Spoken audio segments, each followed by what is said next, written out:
Hello, Keith Rucker here at VintageMachinery.org. Guys, still suffering with a little bit of allergy, sinus drainage, and my voice is not what it is normally, but bear with me. We're going to try to get through these videos here until I get this whole thing straightened out. But today, previously we had talked about this weld positioner that I recently acquired. We're going to be putting it to use for real today. We did a little test welding on it before, and I've got about 6 rollers that came out of some cane mills that I'm restoring that we need to build up, weld up the journals on these so that they can be turned back down to size and be proper size so that we can pour Babbitt bearings and be able to use these properly. So game plan here is we're going to use the weld positioner. We're going to put a bead all the way up this on this end. Like I said, I've got about 6 of these that need to be done. One of them's got a bent shaft. I got to deal with that before we weld it up. That'll probably be another video in itself. But I'm going to go ahead and get both sides done. So without further ado, we're going to get in here and get started on this.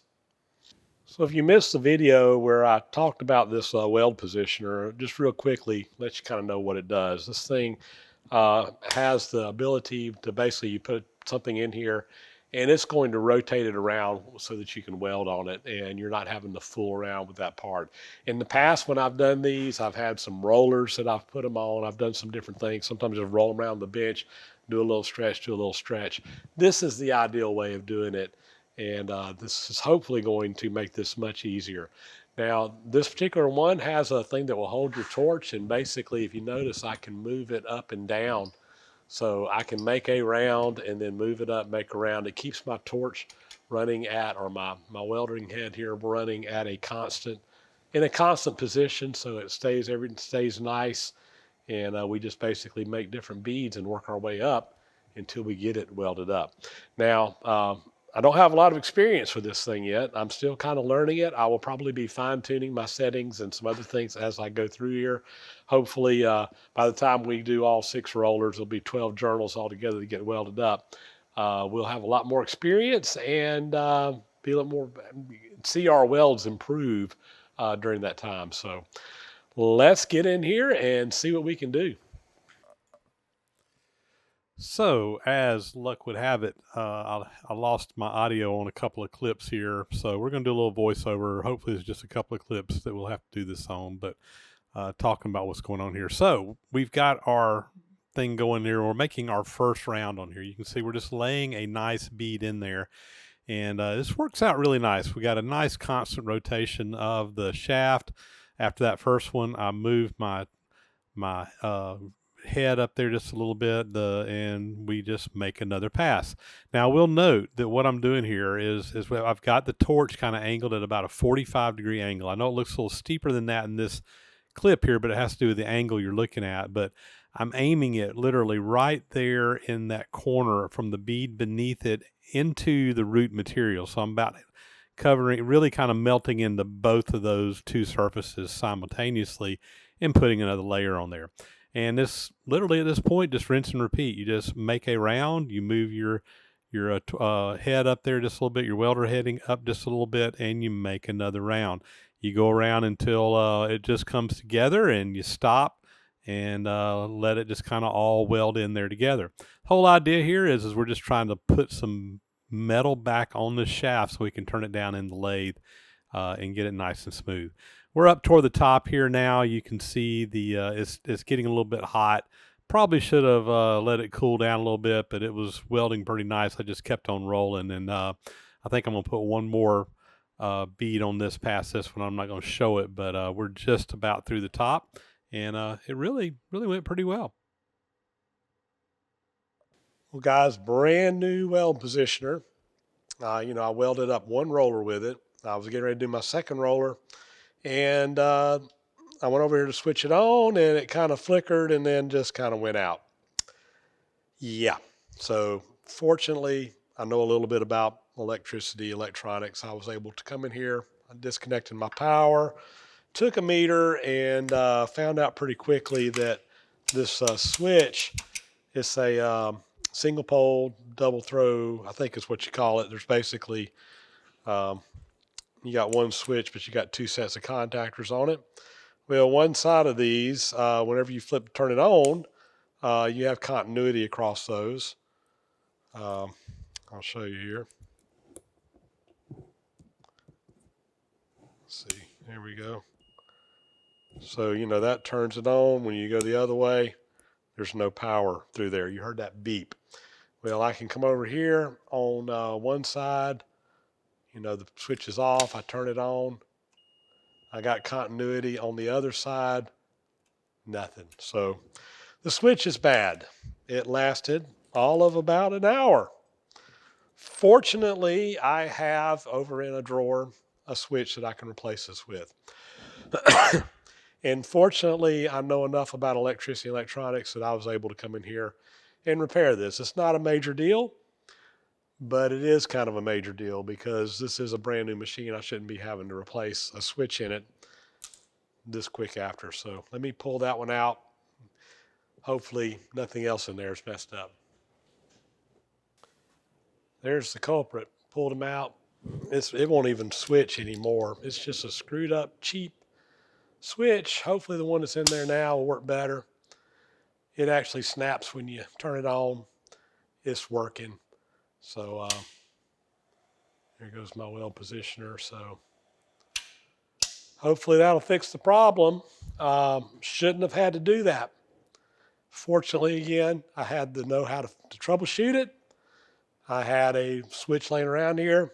I didn't have to go to town and try to find one or have to order one and be down for several days. As it turned out, I was only down for about 45 minutes for me to do the whole thing, figure out what was wrong, and swap it out. I just was lucky that I had a switch laying around in a drawer. Frustrating. Well, there you go. You can see the results of the first use of my weld positioner over here. I'm pretty happy with how it looks here, but the truth is going to be when we take it to the lathe, which we're about to do, and turn that off and get it down to hopefully smooth metal with no inclusions or anything in it. So we're going to take these over to the lathe one at a time, turn them down. I need to figure out what the nominal diameter is on each one of these. There are two different machines, so two different diameters, but we'll get that figured out and get those turned in. Let's head over to the lathe and do that. I've got this roller set up in the lathe now. Appears to be running pretty true. It looks good. This end needs to be turned down to 1 15/16 of an inch to match the original. Now these rollers off this Chattanooga mill had kind of worn at a taper. So you see, even when I welded it up, it's not going straight in, but I think I'm gonna have plenty of material to take off. I'm gonna take a pretty good pass down through this first pass here. Let's try to get it cleaned up as much as I can. Like I said, it's gonna be skipping down on this end, but as we get deeper in that cut, as it tapers out, we should be getting more contact. So we'll just let it work its way across and hit where it's going to hit and get cleaned up.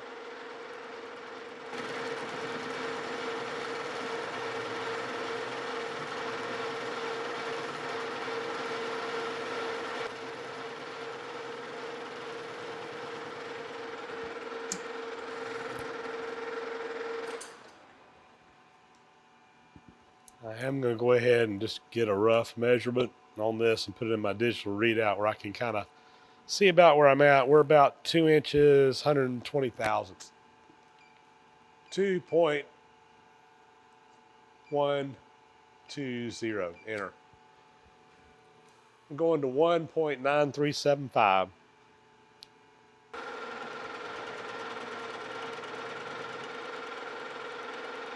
Cutting about another 100 thousandths off.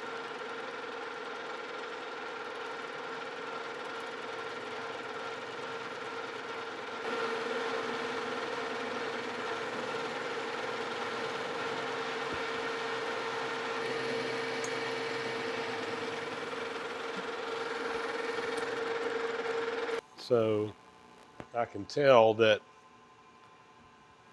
we're cleaned up pretty much up to about here. When we get up to the top, because of the taper, I'm going to need to put another layer on here. I'm right at 2 inches right now. I've only got another, I don't know, 30, 40 thousandths to take off of this.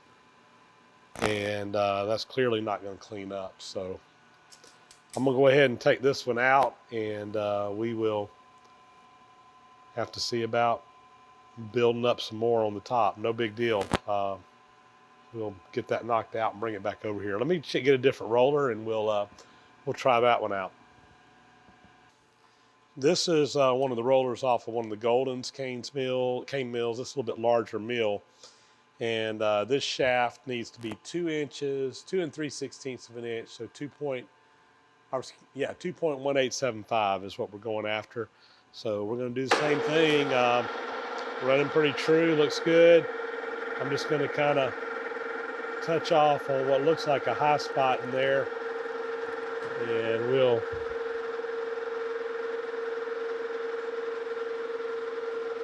just take a pass down through there. I'm going to start with a pretty heavy cut. And it might be a little too heavy. That's pretty rough. So I made a few adjustments to the lathe here. We actually put a new insert in here. We also are making lighter passes and tightened up the live center here, and we seem to be going pretty good right now. We've also got it cleaned up all the way around, which is a good. And we're getting down close to our final number, so we'll continue on turning here.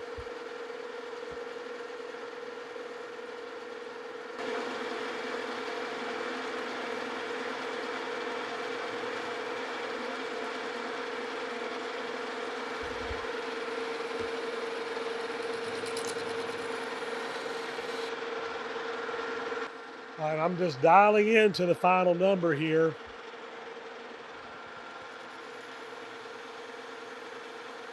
According to the digital readout, we should be on size here.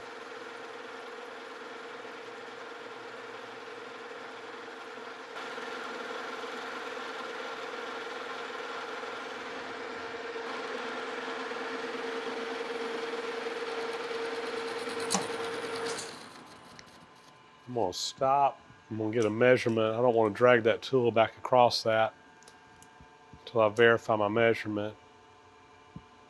Yeah, we're right where we need to be. So I'm just going to pull out. We're going to go down here to the end, and I want to face this off so that we get a nice edge on the end.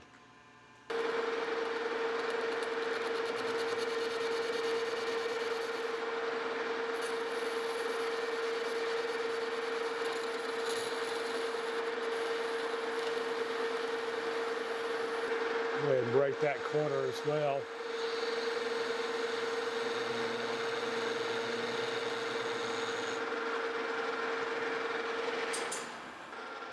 Because these are bearing journals, I am going to take a little bit of emery cloth and just polish these shafts up a little bit. It just makes for a smoother running bearing on the Babbitt bearings. So it don't take a lot. That's probably good right there. I don't want to change my size. I just want to make sure we got a nice polished journal, and that looks good. And with that, we're going to go ahead and pull this one off. We'll go ahead and get the other roller off the Golden's mill done. And then the two Chattanooga ones, I need to get the other one turned down, and I'm going to have to re-weld the tops where they had the tapers. We'll bring you back and show you some of that in a bit. Giving an update of where we are here. So again, these are the rollers off of the Golden's cane mill. They were not as worn, and these both trued up just fine, turned out really nice on the lathe. So I'm very happy with the results here. Like I said, the ones off that Chattanooga mill that were tapered, what I did on both of them, I went ahead off camera and we turned this one down to a little bit oversized. I just wanted to kind of make sure that, we were going to be cleaning up. And basically from about here up and here up on both of these, I put it back on the weld positioner and went ahead and re-welded those. So right now they're hot. I mean, I can feel the heat radiating out of them. we're just going to let them cool down on their own, nice slow. I don't want to quench them or anything like that. That could harden the metal and make it more difficult to turn. So we're just going to let these cool down and normalize on their own. In the meantime, I'm going to go ahead and put these two on the weld positioner and go ahead and build up the tops because they're going to need to be turned down as well. And we'll let these cool down and come back, soon the next day I'm in the shop, and we'll go ahead and should be able to finish turning these 4 journals, and then I'll still have the 2 on this end that will need to be welded up and turned down at a later date as well. So this is, other than my welding, I'm going to go in here and weld these up. This is probably about as much as I'm going to be able to get done on these today because I just need to let them cool down. And I'm going to actually be on the road this coming week with work, so it'll probably be next weekend before I get a chance to finish these up. So we're probably just going to cut this video out. I will probably show a little bit more footage of us doing some more welding on these, but we're about got done what we can get done this weekend here in the shop, at least on these projects. This one's got a little groove. Both of these do right here. This is where the top of that bearing got into the cast iron and off the babbitt. I'm going to put a bead around that first and then come down to the bottom and just work my way up. And we'll just weld her up.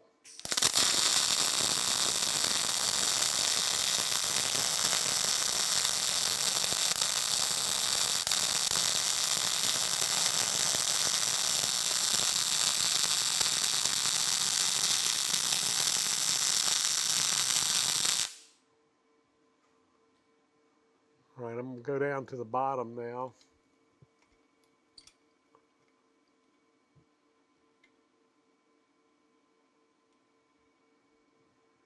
And we'll start down here.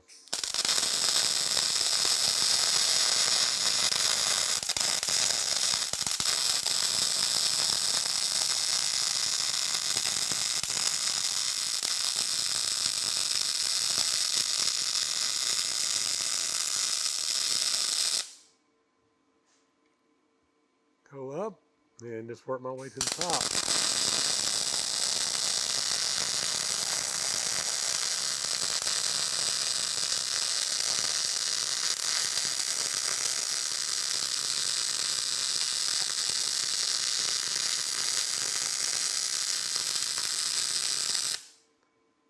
Make another round.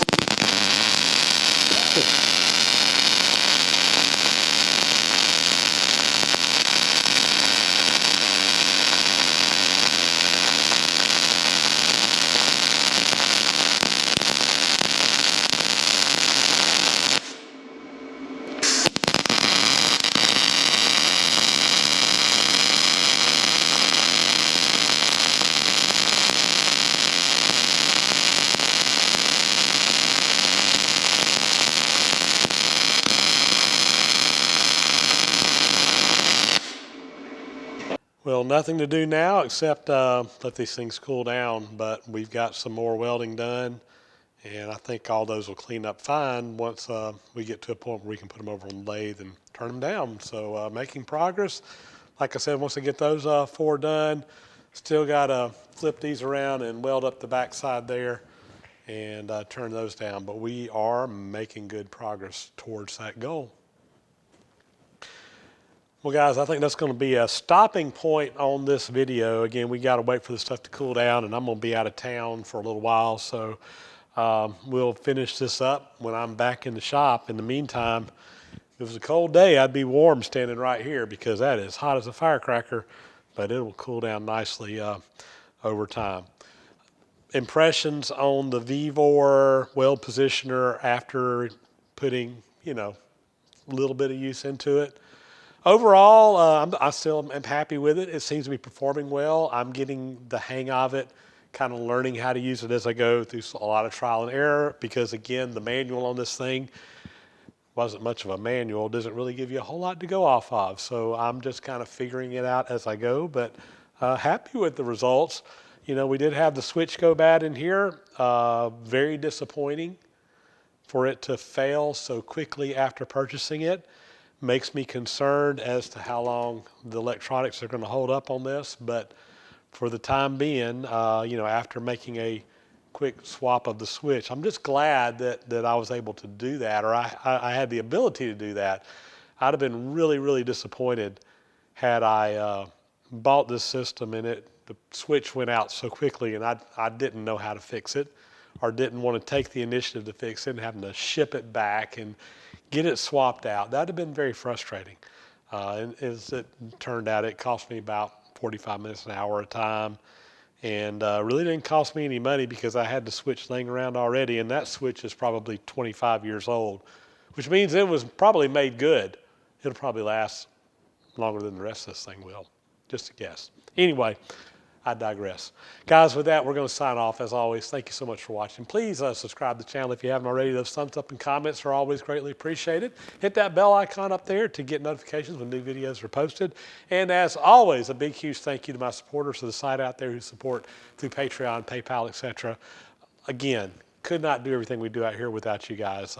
You make things possible for me to be able to bring you more content in this medium, and I do greatly appreciate it. And with that, guys, we are signing off, like I said, and we will catch you on the next video. Again, thanks for watching.